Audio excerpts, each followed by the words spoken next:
तो दर्शक बंधु मैंने लेउटिले घातक बैटर भारतर तिलक वर्मा। तो Asia cup final match winner Tilak Varma को सामिल कराई एणिकी टी20 स्क्वाड्रे भारत बनाम न्यूजीलैंड चतुर्थ टी20 पूर्व भारत को मिल जाए शुभ संकेत। इंजुरी फिट होकर पुनर्बार आउ टीम को फेरिले टी20 फर्माट्रे तिलक वर्मा। एणिकी फिटनेस योयो टेस्ट क्वालिफाई करगले तिलक आउ टी20 विश्वकप रेडी अच्छा तिलक वर्मा। न्यूजीलैंड विपक्ष टी20 सीरीज रे एणिकी चतुर्थ टी20 मैच देखा आसवे तिलक वर्मा। एवं तिलक आसला माने श्रेयस अय्यर बाद पड़े टी20 स्क्वाडू कारण श्रेयस अय्यर बैकअप खेली जिते तिलक इंजोर्ड होते। एवं तिलक आसला माने किए जड़े तो बाहर जीव प्लेइंग 11 रु कारण तिलक जगह थिला नंबर 3 और नंबर 3 ने खेलुंट ईशान किशन। ईशान किशन को तो हटई हेनी कारण ईशान किशन निजर फिल्डिंग रे पूरा 10 रु 10 नंबर दौरान और बैटिंग तो 10 रु 100 नंबर पाँच ईशान।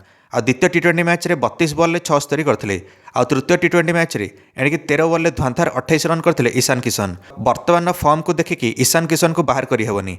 ईशान तो बैकअप विकेट कीपर भी आ प्लेइंग 11 खेलिया दरकार। ईशान किशन पाखे पूरा प्लस पॉइंट अच्छे दुईटा, एक तो इनफॉर्म बैटर और द्वितीय होती से विकेट कीपर। दर्शक बंधु मैंने ताले रहिले किए रहिले होती संजू सैमसन और रिंकू सिंह।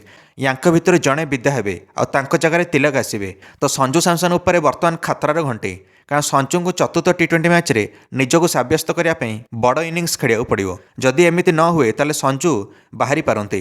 संजू को स्ट्राइक रेट भी तलू खसी। तृतीय टी20 मैच पर न्यूजीलैंड विपक्ष में अभिषेक शर्मा, सूर्य कुमार यादव, ईशान किशन एमानकर स्ट्राइक रेट 200 उपर अच्छी। अन्यआड़े किंतु संजू को स्ट्राइक रेट 0 हो जाइए। गत 9टा इनिंग्स मात्र 104 रन ही कर संजू। तृतीय टी20 मैच रे बिना खाता खोली आउट होते न्यूजीलैंड विपक्ष में और द्वितीय टी20 मैच रे तो मात्र 6 रन करते और प्रथम टी20 मैच रे मात्र 10 रन करते संजू न्यूजीलैंड विपक्ष में।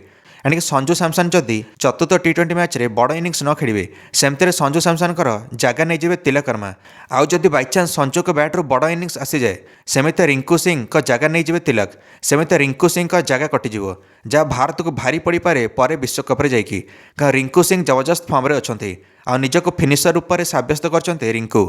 आ प्रथम टी20 मैच रे न्यूजीलैंड विपक्ष में मात्र 20 बॉल 44 रन करते रिंकू सिंह जहाँप भारत निजर सर्वाधिक टी20 टोटाल पहुंची पार्थिला 238 रन न्यूजीलैंड विपक्ष में टी20 फर्माट्रे। जदि रिंकू बाहरती सेमिति गोटे मैच फिनिशर कमिज भारतर तो तिलक वर्मा कमब्याक तो कले किंतु तांकर कमब्याक पर प्लेइंग 11 उथल बुथल हम। बर्तमान प्लेइंग 11 सहित भारत प्रथम 3टा मैच जीति सारी न्यूजीलैंड विपक्ष में टी20 सीरीज रे। किंतु यही कथा भूली हेबनी जे एशिया कप फाइनल में भारत हारू हारू जीतला पाकिस्तान विपक्ष में। एणिकी तिलक वर्मा बंचाई फाइनल मुकाबले में। एणिकी तिलक वर्मा गुरुत्वपूर्ण 69 रन करते और player of the match pi Asia cup final में। आउ से फाइनल में विजय तिलक लगाई भारतर नेशनल हीरो हो जाते तिलक वर्मा राताराति। एमती थरे हैनी एमती बहुत थर तिलक करते जो टॉप ऑर्डर मिडिल ऑर्डर आउ सब फेल हुए से तिलक वर्मा पूरा प्रेसर निज उपर नियंती। इंग्लैंड विपक्ष गोटे टी20 रन चेस रे एणिकी तिलक वर्मा एमती कर देखाई। एणिकी तिलक सामने विकेट पड़ चल था किंतु तिलक वर्मा शेष पर्यंत रही 2 विकेट बाकी था मैच जिताई भारत को 166 रन चेस करके और निजे नट आउट गले 55 बॉल 72 रन करके। सूर्य कुमार जमिति हेले खेलिबे तिलक को टी20 विश्वकप रे सेतेबें तांको टी20 स्क्वाड सामिल कराला कारण सूर्य कुमार यादव जानिचंती तिलकर महत्व केते। केवल टी20 विश्वकप खेलिए बोली तिलक जोर सोर रे कसरत करचंती आ फिट होकर पुनर्बार फेरचंती भारत टीम को। एबे किंतु प्रश्न उठुचे तिलक कहा जगह खेलिए एणिकी ईशान किशन ना संजू सैमसन ना रिंकू सिंह।